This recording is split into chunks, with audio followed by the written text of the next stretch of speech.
Amém, muito bom dia. Sejam todos muito bem-vindos. Obrigado por cantarem também. Verdades tão preciosas aos nossos corações. E é uma alegria estarmos reunidos aqui. Seja muito bem-vindo também, você que nos visita hoje. Sinta-se abraçado, é uma alegria tê-lo conosco. Ao final, se quiser mais informações também sobre a igreja, pode vir falar comigo, com os diáconos, estamos à sua disposição aí. E nós aqui temos o hábito de estudarmos livros da Bíblia em sequência. Procuramos ter essa pregação que se atém ao texto bíblico, tentando entender no contexto o que o Senhor Deus quer falar através daquela mensagem e então buscar aplicações. E nós estamos começando uma nova série já há alguns domingos no Evangelho de João. Nós tivemos a primeira pregação há 2 domingos atrás, que foi a introdução. Semana passada nós estudamos o impressionante prólogo de João, que apresenta Jesus como o Verbo de Deus que se fez carne, o próprio Deus vindo a nós em pessoa. Impressionante este prólogo, é para você decorar mesmo, é para você ter na sua mente e voltando constantemente para a sua mente, atingindo o seu coração, que demonstra de uma forma impressionante a grandeza, a glória, a divindade de Cristo. E hoje nós entramos na parte narrativa do Evangelho. O estilo da escrita do Evangelho muda, né? O autor tem um estilo diferente, ele entra numa escrita mais narrativa, em que o apóstolo João passa a destacar momentos históricos do ministério terreno de Jesus. Este verbo que se fez carne, ele andou entre nós e fez maravilhas entre nós. E João então passa a descrever este ministério, momentos históricos que marcaram a vida de Cristo, para que possamos crer, para que possamos confiar nele e ter vida no nome dele. E ele começa essa narrativa com o relato do testemunho de João Batista, que foi mencionado no prólogo, e agora é desenvolvido este testemunho. E quem foi João Batista? Você sabe? Lembrando lá, escola dominical, estudos, pregações antigas também. Quem foi João Batista? Um breve resumo aqui para lembrarmos, como sabemos pelos outros evangelhos. João Batista foi filho do sacerdote Zacarias e Isabel, era primo de Jesus, quase a mesma idade, só que ele era um pouco mais velho, aproximadamente 6 meses mais velho do que o Senhor Jesus. Foi um menino separado por Deus desde o ventre materno, cheio do Espírito Santo. Depois morou no deserto, teve uma vida bem discreta, vestimenta peculiar, e até que ele então começou o seu ministério de pregação. E ele teve um ministério de destaque em Israel, foi considerado pelo Senhor Jesus o maior de todos os profetas. Isso porque João foi enviado por Deus para preparar o caminho da chegada de Cristo. E assim a mensagem essencial de João Batista, o conteúdo essencial, ele pregou a respeito do arrependimento. O batismo que ele praticava simbolizava este arrependimento. Em sua época, a situação em Jerusalém era de desvio da lei de Deus. O povo estava cada vez mais longe dos propósitos de Deus. Os sacerdotes e fariseus, líderes religiosos na época, viviam em hipocrisia, um orgulho racial. Somos descendentes de Abraão, estou mais perto de Deus, as outras nações, sem chance para eles, os gentios, sem chance. Um orgulho racial. E viviam em severo legalismo, por isso eles achavam que não precisavam de arrependimento. não precisavam de arrependimento. Então, percebam que João Batista necessitava ter muita coragem, cheio de coragem, e trouxe uma pregação bem direta e confrontadora, com o objetivo de exatamente trazer os israelitas ao arrependimento. Acordem! Que vida é essa que vocês estão vivendo? Se dizendo seguidores do Deus da palavra, da Escritura, que vida é essa? Que não atinge o coração, vive apenas de obediência externa, atos externos, para mostrar aos homens. E muitos também viviam já em libertinagem. Então ele teve que ter essa pregação bem direta com o objetivo de trazer os israelitas ao arrependimento, e assim ele ia preparando o caminho para as pessoas receberem o Messias, a única esperança da vida delas. O Senhor Jesus Cristo, que estava prestes a iniciar o seu ministério terreno. O fim do ministério de João Batista, vocês lembram? Foi cheio de pompa, cheio de reconhecimento. Foi bem triste. Ele foi retirado à força do seu campo missionário. Após ter repreendido com ousadia o governador Herodes por sua conduta imoral, foi jogado na prisão e perdeu a cabeça literalmente. Foi decapitado. Mas com certeza cumpriu a sua missão. Foi fiel e fiel até o fim. E preparou o caminho, sendo uma testemunha fiel de Jesus Cristo. E a cena que está sendo narrada aqui no texto que lemos agora há pouco, fala sobre uma entrevista que os sacerdotes, os líderes religiosos que vieram lá de Jerusalém, fizeram com João Batista. E esses sacerdotes, eles foram enviados pelo grande Sinédrio. Sinédrio era uma espécie de Supremo Tribunal de Jerusalém. Ficavam lá todos os líderes religiosos, eles tomavam conhecimento de todas as questões relacionadas à religião. Passava por eles. E o que estava acontecendo neste momento era que João tinha atraído muitas pessoas com a sua mensagem. E comentários surgiam entre o povo de expectativa messiânica em relação à sua pessoa. Então esses sacerdotes são enviados com o objetivo de investigar João Batista. E meus irmãos, o interessante é que neste momento João Batista faz de tudo para tirar o foco de si mesmo. Ele vai na contramão dos valores deste mundo de autoexaltação. Ele tira o foco de si mesmo para exaltar Cristo.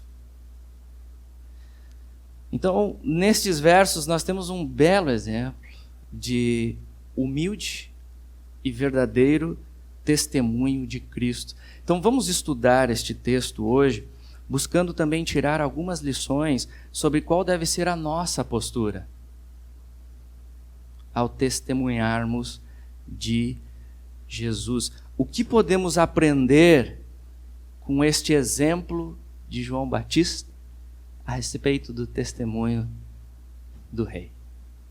Ok? Esse será o nosso assunto hoje. Para começar, vamos ao nosso Deus em oração.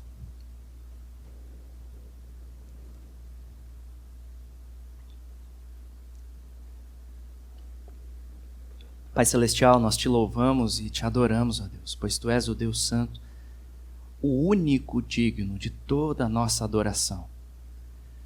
Tu és o Deus triuno, Pai, Filho e Espírito Santo, e te louvamos, ó Deus, pelo dom supremo, Cristo, por ter enviado o Filho amado, Senhor. Ele é o Verbo que se fez carne e andou entre nós. E, Senhor, nós precisamos conhecer Ele para termos vida, para sermos removidos, Pai, das trevas em que andamos, da ignorância que andamos, de uma vida sem sentido, quando ela não é centrada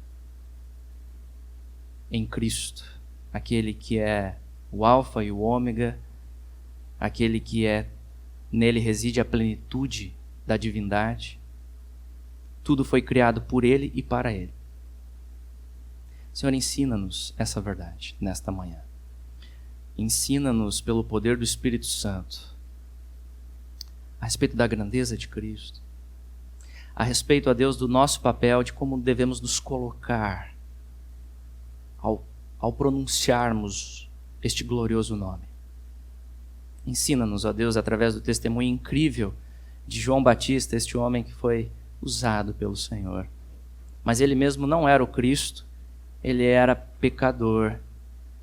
E ele mesmo se humilhou diante da majestade do Senhor Jesus. Então ensina-nos nesta manhã através da Tua palavra. E oramos, Pai, agradecidos pelo privilégio que temos de estarmos aqui em conforto, com ar, podendo nos concentrar para estudar a Tua palavra. Isso é graça, Senhor. E com interesse pela Tua palavra, graça ainda maior. A Ti toda a glória, todo o louvor. Eu peço graça para ser fiel ao texto, ó Deus. O que for falado aqui na carne seja esquecido e fique a obra do Espírito Santo. Fique as Tuas palavras em nós, produzindo vida para o Teu louvor.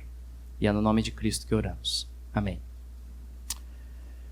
Muito bem, vamos abrir então as nossas Bíblias lá. João, capítulo 1. Versículo 19 a 28, você pode posicionar lá o seu aplicativo também. João 1, 19, fique com a sua Bíblia aberta aí. E vamos acompanhar a leitura. Observando, em primeiro lugar, essas lições, né, a respeito de como João Batista testemunhou de Cristo. E a primeira coisa que podemos observar aqui, amados irmãos, é que diante das autoridades, João Batista busca tirar o foco de si mesmo. Vamos ler a partir do versículo 19. Escute com atenção a palavra de Deus que diz assim: Este foi o testemunho de João, quando os judeus lhe enviaram de Jerusalém sacerdotes e levitas para lhe perguntarem: quem és tu? Ele confessou e não negou, confessou: eu não sou o Cristo. Então lhe perguntaram: quem és, pois? És tu Elias? Ele disse: não sou. És tu o profeta? Respondeu: não. Então, devemos entender aqui, meus irmãos, que quando João começou o seu ministério de pregação, ministério público, existia uma expectativa escatológica por parte dos judeus. Eles esperavam a redenção de Jerusalém. Eles ansiavam por isso, mas a expectativa escatológica deles era bem confusa, era bagunçada.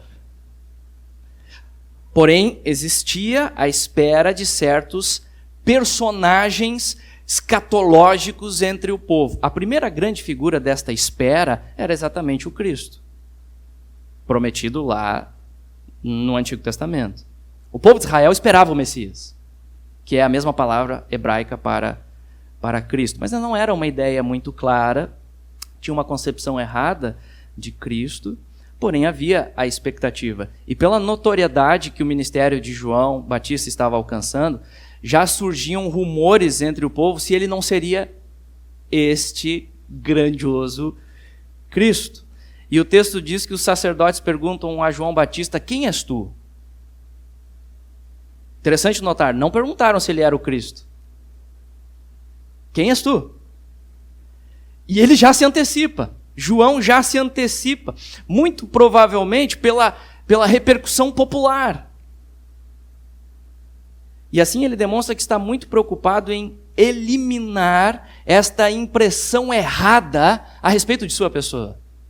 Essa é a maior preocupação que ele tem. O texto diz: ele confessou e não negou, confessou: eu não sou o Cristo. E a repetição das palavras aqui, interessante, né? Confessou, não negou, confessou. Isso aqui ressalta a ênfase, evidenciam a veemência com que João responde. Uma outra tradução diz: declarou abertamente: não sou o Cristo. Então João Batista está sendo enérgico para afastar dele reconhecimento e honra imerecida.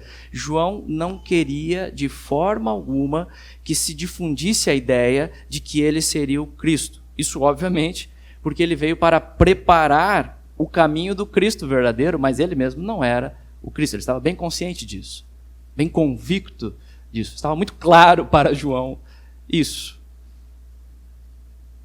Bom, depois dessa negativa, os sacerdotes prosseguem. Bom, se não é o Cristo.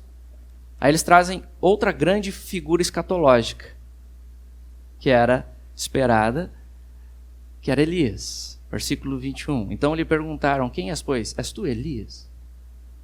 Se não é Cristo, então é Elias. Existia entre os judeus a crença de que Elias voltaria. Como sabemos, Elias foi um grande profeta em Israel, nos tempos do rei Acabe, que pregou o arrependimento em época de apostasia, semelhante a João, que ao final de seu ministério foi levado aos céus num redemoinho. Então eles tiveram, em vários aspectos, ministério semelhante.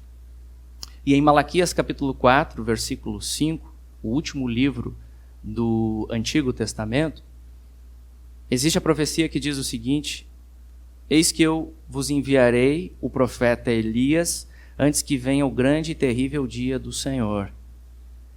Então se difundiu essa expectativa de que Elias viria, só que os judeus equivocadamente começaram a supor que o profeta Elias retornaria em pessoa. Mas como sabemos, o Senhor Jesus, depois ensinando os seus discípulos, disse que João Batista foi realmente o profeta que cumpre esta promessa sobre Elias. O Senhor Jesus disse, confirmou isso, de fato. João Batista cumpre essa promessa, só que João veio no mesmo espírito de Elias. Lucas capítulo 1, versículo 17. No mesmo espírito, ou seja, pregando mensagem semelhante de arrependimento e apresentando algumas características semelhantes, mas João não era o próprio Elias, como imaginavam os judeus. E se ele aceitasse esse título neste momento, com certeza isso traria enorme audiência para a sua própria pessoa. Ainda mais, se ele aceitasse esse título. E ele não quer isso. Então, mais uma vez, ele nega e continua se esforçando para não roubar a cena. Ele faz de tudo para evitar o foco das atenções nele. E os sacerdotes prosseguem e trazem mais um título, outra expectativa escatológica. Os judeus tinham a esperança de que viria um grandioso profeta, como nos tempos de Moisés. E firmaram esta crença no texto de Deuteronômio, capítulo 18, versículo 15, que diz: o Senhor teu Deus te suscitará um profeta do meio de ti, de teus irmãos, semelhante a mim, a ele ouvirás. Isso está lá em Deuteronômio, capítulo 18, versículo 15. E é Moisés falando. Mas esta profecia, como nós já sabemos, apontava para quem? Quem? Cristo. Os irmãos estão afiados, exatamente, para Cristo. O apóstolo Pedro cita este texto de Deuteronômio, depois quando ele prega, em Atos capítulo 3, versículo 22, explicando que Moisés estava profetizando acerca de Cristo. Pedro deixa isso muito claro, portanto, João Batista também deixa claro agora: eu não sou este grandioso profeta que vocês esperam. Então, percebam, meus irmãos, o que chama atenção aqui, neste momento. Imaginem só, diante daquela multidão que veio lá para ouvir João, uma grandiosa comitiva de Jerusalém, as autoridades ali diante dele, João tinha tudo para fazer um grande marketing gospel em torno do seu nome. Chegou o seu momento de brilhar, chegou o seu momento de receber reconhecimento, e ele nem precisava fazer nada, era só ficar quieto. Já que o povo está pensando tudo isso de mim, vou ficar quieto, vou ficar na minha. Deixa eles pensarem nisso. Deixa eu curtir um pouco a minha popularidade. Deixa eles pensarem. Era só ele ficar quieto. Mas não. Ele faz de tudo para tirar o foco de si mesmo. Em outras palavras, João Batista está dizendo aqui: não, gente, menos. Gente, menos. Eu não sou a última bolachinha do pacote. Eu não sou nada disso. Eu não sou o salvador da pátria de vocês. Eu não sou. Fica claro que João Batista não quer reconhecimento popular. Ele quer apenas cumprir a sua missão, que é apontar para o Cristo verdadeiro, Jesus deve ser o centro das atenções, não ele. E eu penso que esta é uma lição muito importante a respeito da nossa postura ao testemunharmos de Jesus. E eu pergunto, será que nos dias atuais, de tanta autoexaltação,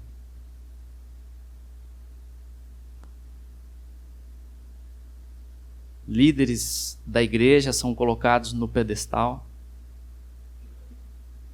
Apóstolo fulano de tal, pai apóstolo, até essa eu já ouvi, termo que não faz sentido nenhum. Mas a ideia é que tudo se centraliza no pastor superungido, no ministério mais poderoso, no cantor mais ungido. Será que não precisamos aprender mais deste exemplo aqui de João Batista? Porque essa atitude de humildade, ela não é natural nossa, nem minha, nem sua. Não é natural da nossa natureza, porque por natureza nós somos pecadores. E sem o evangelho em nossos corações sendo pregado vez após vez para nós mesmos, a nossa tendência é sermos egocêntricos em vez de cristocêntricos, voltados para nós mesmos.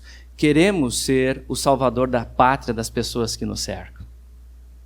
Nós queremos sentir essa sensação dos outros depositando as esperanças em nós. Ou então criamos falsos salvadores para nós mesmos. E essa tentação é ainda mais perigosa para os pastores.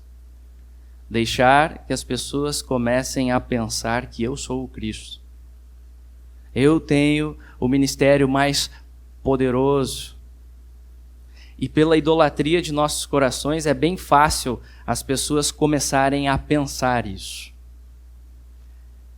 É realmente, pastor, ora, pastor, porque a sua oração está mais perto do céu, você está mais junto.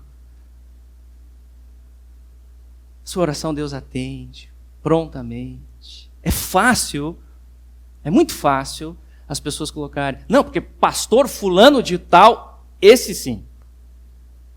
Esse sim. Se não é o Cristo, pelo menos é Elias, está quase ali. Está juntinho.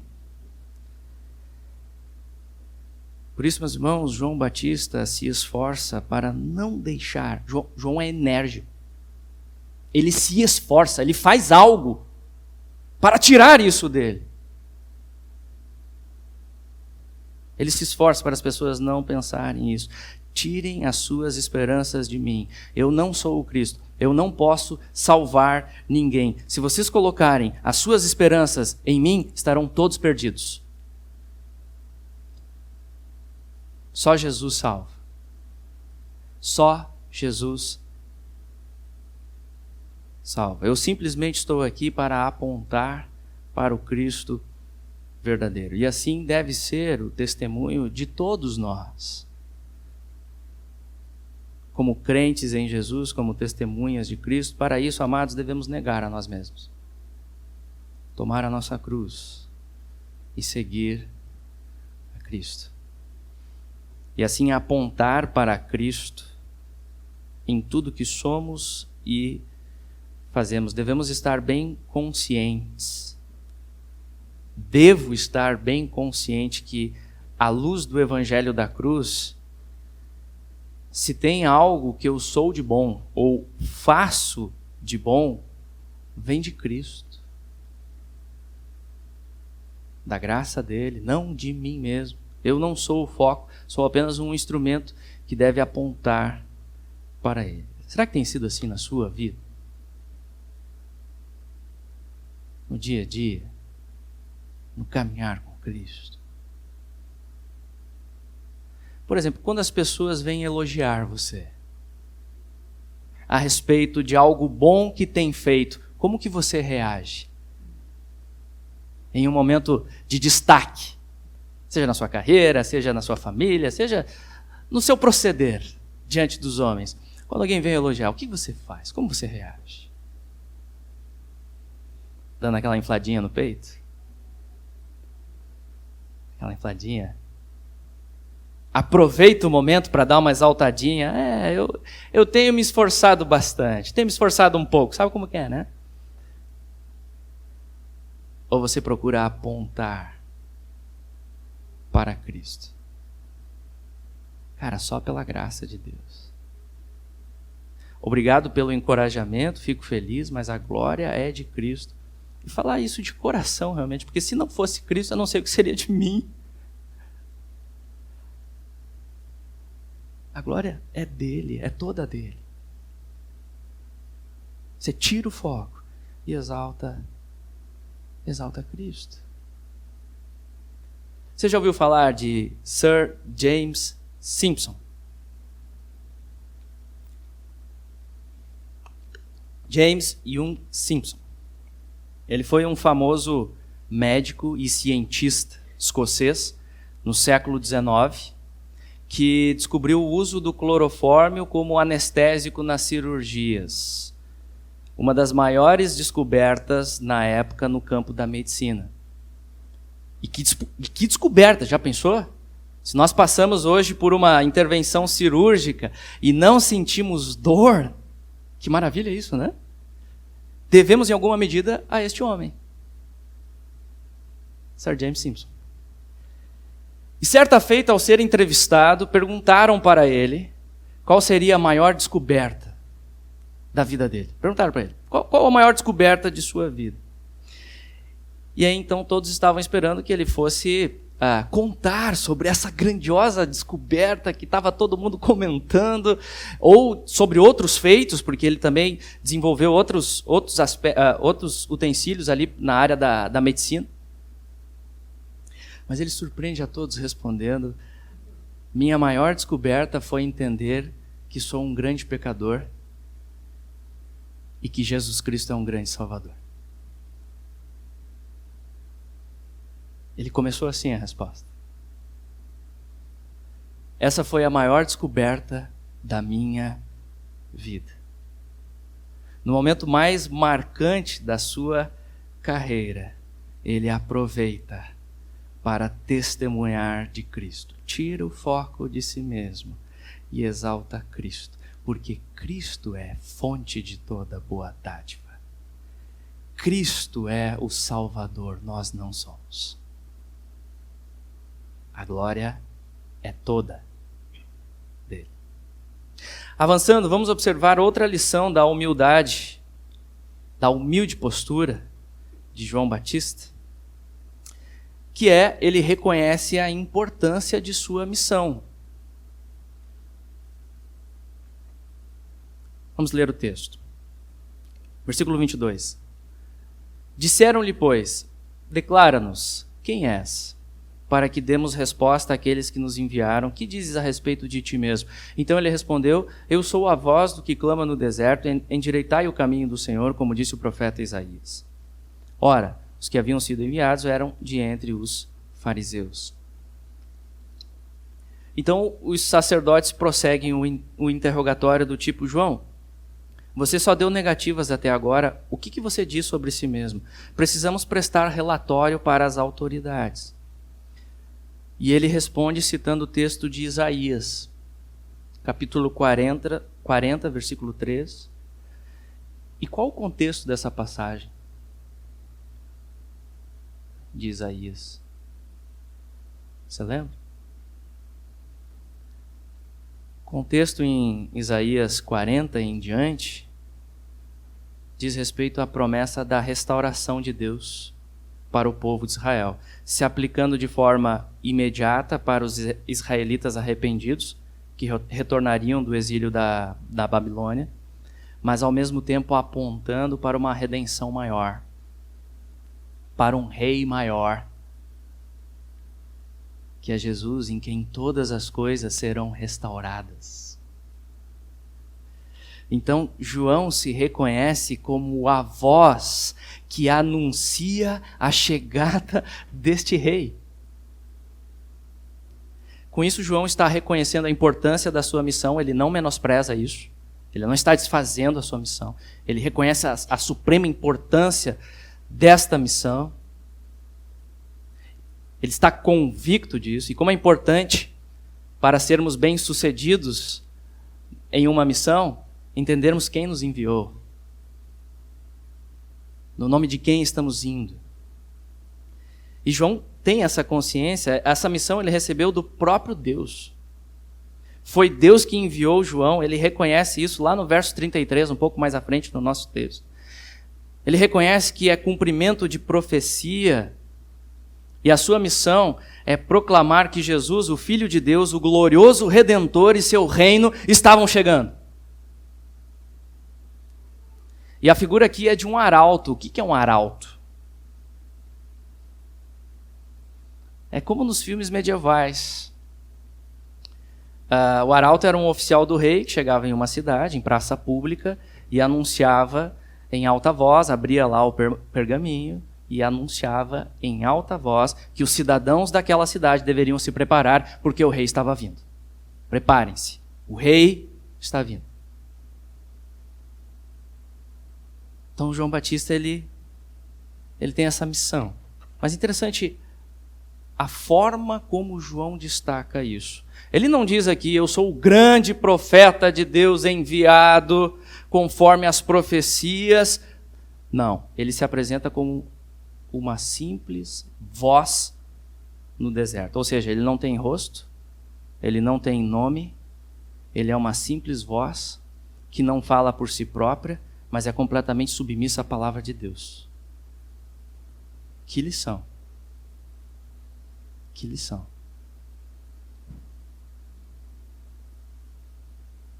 Será que não temos por aprender com o exemplo de João?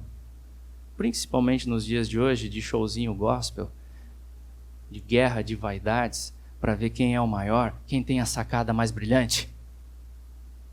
Sacada. Teu destaque. Meu nome em evidência. Que contraste com João Batista, ele não está nada preocupado com isso, com o nome dele. Ele está com o foco todo voltado para a missão. O foco dele está todo voltado para a sua missão principal, que é o quê? Testemunhar, é ser fiel, é falar sobre Jesus. É ser uma voz, é falar. E como crentes, esse deve ser o nosso foco também. Nós somos chamados para testemunhar de Cristo. Não vamos sozinhos, vamos assistidos pelo Espírito Santo, mediante a vitória do Cordeiro. Nós temos o Espírito que nos auxilia, conforme Atos, capítulo 1, versículo 8. Vamos ler juntos esse texto? Mas recebereis poder ao descer sobre vós o Espírito Santo, e sereis minhas testemunhas, tanto em Jerusalém, como em toda a Judéia e Samaria, e até aos confins da terra. Somos chamados para sermos testemunhas. E este testemunho, ser testemunha, envolve as nossas vidas por completo. Sem dúvida nenhuma. As nossas atitudes, os nossos atos, tudo que realizamos, incluindo aqui uma vida de santidade, buscar se afastar do pecado, buscar viver de uma forma digna do Evangelho, conforme a palavra nos diz, não o que o mundo nos pressiona a ser, mas o que a palavra nos diz, buscando essa comunhão com a igreja, sendo membro fiel na igreja de Cristo, crescendo em santidade. Então, a vida comunica também, né? E tudo que fazemos, devemos fazer para a glória de Deus. Paulo vai nos dizer isso. Tudo. Desde as coisas mais simples, comendo, bebendo, devemos fazer para a glória de Deus, em gratidão a Ele, reconhecendo Ele como fonte de toda boa dádiva.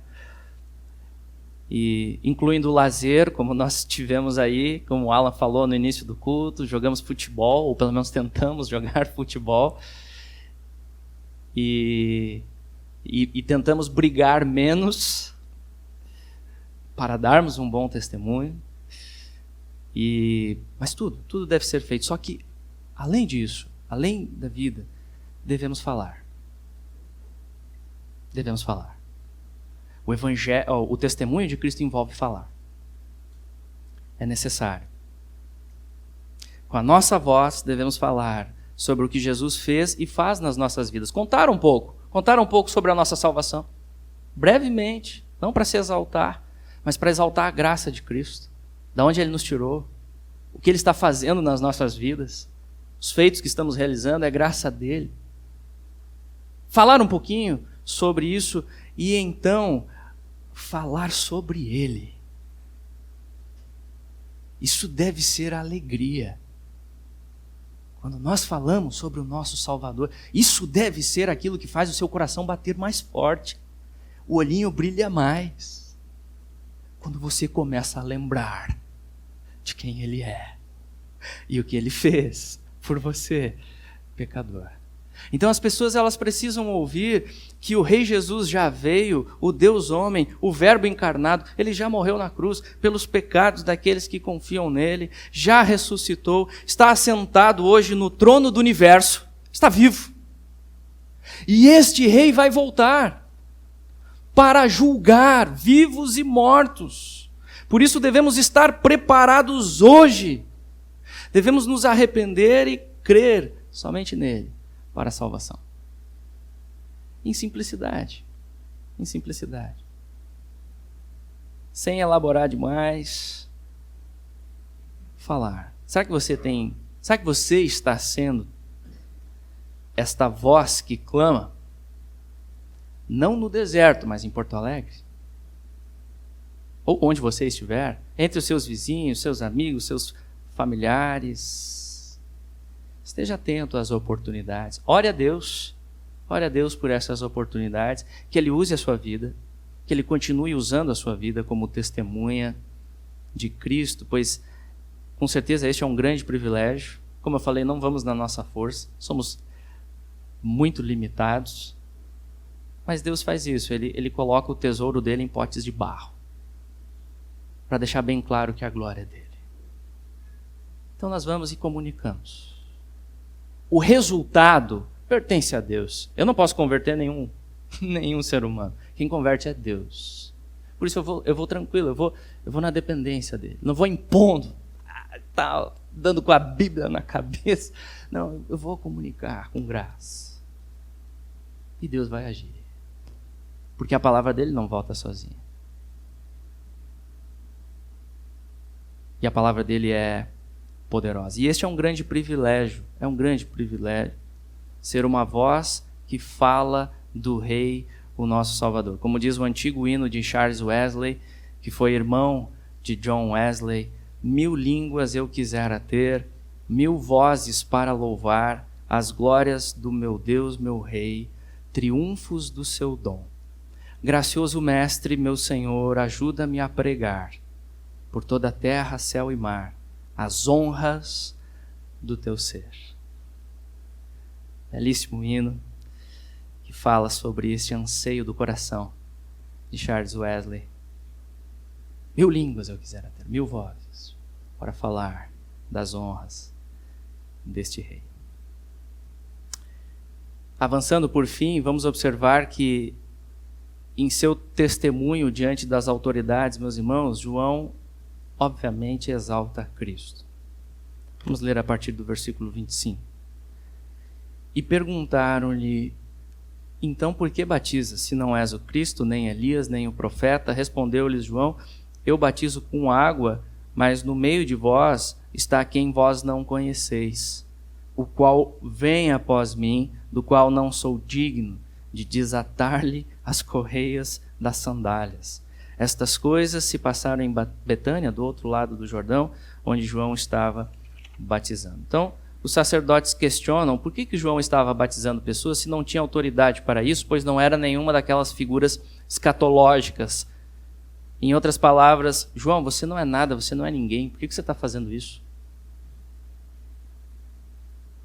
E é neste ponto da resposta que ele começa a apresentar Cristo. Ele começa a falar a respeito da infinita grandeza de Cristo a quem ele serve. Eu posso não ser ninguém. Eu realmente batizo apenas com água. Administro apenas o sinal, o símbolo externo. Mas está vindo aquele que eu sirvo. E ele batiza com um Espírito. Como ele diz no versículo 33. E este já está no meio de vocês. Ele já está. Ele já está entre nós. Mas vocês não o conhecem. João é ousado. Imagina que afirmação. Líderes religiosos. Pastores ali no meio. Mas vocês não o conhecem. Versículo 26, vós não o conheceis. Já pensou? Jesus está no meio de vocês e vocês não estão reconhecendo, vocês estão dormindo. Vocês não estão dando a mínima para este glorioso Rei. Em virtude de seu orgulho, acha que não precisa de arrependimento, que não é tão ruim como seu vizinho, como eles achavam as outras nações. Em virtude do seu orgulho, está cego, sua autojustiça. Eu posso me justificar através de meus atos, aquilo que eu faço, vou na igreja todo dia. Estão cegos para o Cristo verdadeiro, tão preocupados em desmascarar os falsos messias, acabaram ignorando o verdadeiro. E essa foi a marca que se destacou na grande maioria dos líderes religiosos judeus: rejeição e oposição ao Cristo verdadeiro ao longo de todo o seu ministério. Porém, João é completamente diferente, vocês notaram? Diferente daqueles fariseus. Pela graça, João conhece Jesus. E isso basta. Que doce privilégio. João reconhece a infinita grandeza de Jesus e se prostra diante da realeza dele. Ele diz no versículo 27, o qual vem após mim, do qual não sou digno de desatar-lhe as correias das sandálias. Naquele tempo, desamarrar as sandálias era a atividade do menor dos escravos. Eles tiravam as sandálias cheias de pó, típico do chão da Palestina, para lavar os pés dos seus senhores. E para termos uma noção, por exemplo, os rabinos tinham os seus alunos e os alunos pagavam as aulas prestando todo tipo de serviço para o seu mestre. Mas desatar as sandálias, isso não era feito. Porque a atividade era considerada muito humilhante. Isso não. Isso é humilhante demais para um aluno do rabino. João exalta a pessoa de Cristo. Ele se humilha diante da grandeza de Cristo. João exalta a centralidade de Cristo na sua vida. E assim, tão impactado pela glória do Verbo que se fez carne, se reconhece como o mais humilde dos servos.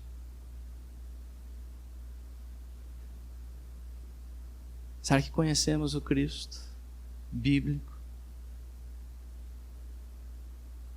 Ser testemunha dele envolve este reconhecimento da sua grandeza, da sua glória, dos seus atributos tremendos, como estudamos no prólogo. E assim, meus irmãos, não fica só no intelecto, mas atinge o nosso coração pelo vislumbre de sua glória. Queremos nos prostrar diante dele. Ele não é um mestre qualquer. Ele não é a cereja do bolo, do tipo, fulano é tão bonzinho, só falta Jesus na vida dele. Se falta Jesus, falta tudo. Porque Jesus é o Verbo que se fez carne. Ele é o próprio Deus em pessoa. E aqueles que o conhecem não se exaltam, mas se prostram. diante da glória dele, como por exemplo o apóstolo Pedro. Depois da pesca milagrosa, lá no início do ministério de Jesus, e aí então Pedro teve aquele momento da pesca milagrosa, que eles não conseguiram pegar peixe nenhum, e aí Jesus fala, lancem a rede novamente, já exaustos, mas aí Pedro, não, na tua palavra, Senhor, vamos lançar. E quase arrebentou as redes de tanto peixe. E aí Pedro tem um pequeno vislumbre da grandeza do seu mestre. Não é um mestre qualquer. Não é um mestre qualquer. Ele está diante de alguém que é diferente. É único. E vocês lembram qual foi a atitude dele? Lucas, capítulo 5, versículo 8. Vendo isso, Simão Pedro prostrou-se aos pés de Jesus, dizendo, Senhor, retira-te de mim, porque sou pecador. Não tem mais espaço para se autoexaltar quando você conhece a glória de Jesus e a sua miséria. Você não pode se salvar. Você é pecador. Pedro tem um vislumbre da glória e da grandeza deste rei. Pedro reconhece a grandeza de Cristo, reconhece a sua indignidade como pecador e se prostra em adoração. Não é à toa que o Senhor Jesus Cristo abriu o Sermão do Monte, o maior sermão já pregado na história da humanidade, pelo maior pregador. Vocês lembram como é que ele abriu o sermão? Felizes quem? Bem-aventurados os humildes, porque deles é o reino. Os pobres. Não está falando de pobreza material? Óbvio que não. Ele está falando de aqueles que reconhecem a sua miséria. Ele está falando daqueles que reconhecem que não tem nada para oferecer diante de um Deus infinitamente santo, cuja lei ordena condenação. Você deve pagar, você precisa pagar. Você sabe que você é pecador, você sabe disso. A culpa pesa na sua consciência. E aí então você reconhece que a sua única esperança é Ele. É Jesus. Você vem como um mendigo, que não tem nada para fazer, só estender as mãos e receber tudo dele.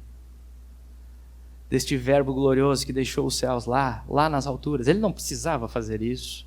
Mas ele deixa a glória nos céus, ele assume a nossa natureza, a forma de servo, dos mais humildes. E em obediência ele vai até o fim. Ele paga na cruz a pena que você deveria pagar. Pagou todos os pecados daqueles que creem nele.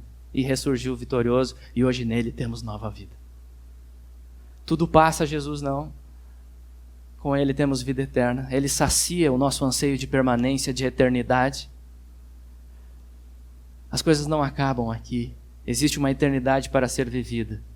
E a sua única esperança é se prostrar diante do Rei, Jesus Cristo, porque Ele é o Pai da eternidade.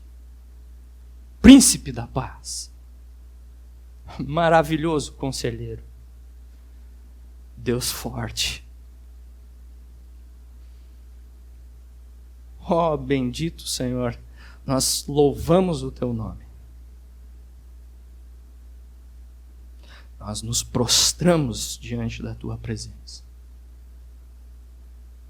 Quebranta-nos, Senhor. Remove-nos dessa nossa loucura de acharmos que podemos ser os nossos salvadores. Sendo assim, amados, quando nós reconhecemos a grandeza de Cristo, uma marca que vai acontecer, não por nós mesmos, mas é a humildade. Começa a se desenvolver, como diz o reverendo Riley. Em toda a história da igreja, os homens de Deus mais notáveis foram os que tiveram o espírito semelhante ao de João Batista. Foram bem diferentes quanto aos dons, ao conhecimento e caráter de maneira geral, mas em um aspecto bem semelhantes. foram homens que se cingiram de humildade. 1 Pedro 5,5. Estes não buscavam a sua própria honra, pensavam com modéstia a respeito de si mesmos, estavam sempre prontos a diminuírem para que somente Cristo crescesse, a serem nada para que Cristo fosse tudo, e por isso receberam de Deus a honra. O que se humilha será exaltado. Lucas, capítulo 4, 14, versículo 11. Será que tem sido assim na sua vida? Esta tem sido a marca na sua vida?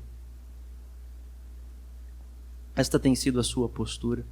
Meus irmãos, todos nós lutamos contra o nosso orgulho, contra o nosso egocentrismo. Ele é o pecado mais difícil de ser detectado e vencido. Do tipo, eu sou uma pessoa cheia de defeitos, eu não sirvo para muita coisa mesmo, mas uma coisa pelo menos eu sempre fui uma pessoa muito humilde. Eu nunca vi uma pessoa tão humilde como eu. Dos humildes eu sou o maior. É o mais difícil, o orgulho está em nós. Só é possível, amados, vencer a nossa carne através de Jesus Cristo. Contemplando a glória de Cristo vez após vez, o Verbo eterno, divino, Criador e Salvador dos pecadores arrependidos, diante dele não somos dignos de sequer colocar a cara no pó para tocar as suas sandálias. Mas ao mesmo tempo, por ser ele humilde e manso, o nosso glorioso Salvador, por ser humilde e manso, não precisamos ter medo de ir a ele. Não devemos ter medo de ir a ele, pois em sua presença há plenitude de amor e alegria. E ele acolhe graciosamente todos os orgulhosos quebrantados que se achegam a ele. Ele acolhe, que vão a ele em fé. George Whitefield foi um dos maiores pregadores evangelistas da história. Talvez você já tenha ouvido falar dele. Marcou a sua época. Na Inglaterra, século XVIII, e lá, naquela época, era um tempo de religiosidade morta nas igrejas. Muito legalismo, muita ostentação, um legalismo orgulhoso daqueles que se diziam crentes. O país estava uma bagunça também, a libertinagem também tomava conta. Mas Deus usou a vida de Whitefield, dentre outros pregadores, em um grande avivamento. É muito interessante, a editora Fiel tem um livro de sua biografia, escrita por Steve Lawson, vale a pena a leitura, a biografia de Whitefield. E um dos capítulos trata sobre a sua intensa dedicação na vida devocional, na comunhão com Deus. Ele tinha um amor incrível pela palavra, oração constante, era de destacar isso, essa vida devocional dele. E assim, uma marca de destaque foi a sua profunda modéstia. Mesmo no auge do seu ministério, se via como o pior dos pecadores, reconhecia a sua luta diária contra o egocentrismo, contra o orgulho próprio, e uma oração constante de Whitefield era: Deus, dá-me profunda humildade. Que pereça o nome de Whitefield, para que Cristo seja exaltado. Será que você pode orar assim? Que pereçam os nossos nomes, para que Cristo seja exaltado. Será que é isso que o seu coração anseia? Esse é o maior anseio dos verdadeiros servos de Cristo. Em tudo que eles fazem, em tudo que eles se dedicam para fazer e falar, eles têm um anseio de que Cristo seja exaltado, de que Jesus seja grande. E é para este Cristo que João Batista aponta. E semana que vem veremos que ele prossegue o seu testemunho. E além de apresentar quem é Jesus, falar da grandeza de Jesus, a respeito da pessoa de Jesus, o testemunho de João Batista envolve também falar sobre o que Jesus fez, a obra de Jesus. Eis o Cordeiro de Deus, que tira o pecado do mundo. Por isso não perca as cenas do próximo capítulo semana que vem, ok? Então, concluindo, amados, essas são algumas lições que aprendemos aqui com o exemplo de João Batista. Como vimos, ele começa tirando o foco de si mesmo, a fim de destacar Jesus. Vimos que ele reconhece a importância da sua missão, que é falar sobre as boas novas, o Evangelho de Cristo. Ele é a voz que clama no deserto. E por fim ele se humilha e exalta a Cristo, a grandeza de Cristo. Minha oração é que pela graça de Deus, nestes dias de confusão, amados, nestes dias de afastamento da palavra, onde o homem é apresentado como grande e Deus pequeno, que possamos voltar ao Evangelho bíblico e assim crescermos no verdadeiro testemunho do Senhor, que possamos de coração repetir as palavras de João Batista: convém que ele cresça e que eu diminua. Que isso não seja da boca para fora, que o Senhor Deus tenha misericórdia de nós, em Jesus, e nos faça suas humildes testemunhas. Não é na nossa força, é na força dele. Vamos orar. Pai, obrigado por Cristo, obrigado porque nós não somos os salvadores, ó Deus, Jesus é. E hoje podemos descansar nele. Ó Deus, obrigado por isso. Ajuda-nos a assimilarmos essas verdades e vivermos assim, Senhor, para a glória de Cristo, compreendendo cada vez mais o Evangelho da nossa salvação, ó Deus, rendendo os maiores louvores a Ti, vivendo, ó Deus, em todas as nossas atividades para a Tua glória e assim, ó Deus, nos preparando para o grandioso dia quando veremos o Senhor face a face. Abençoa, Pai, usa as nossas vidas, que Jesus seja engrandecido. E é no nome dele que oramos. Amém.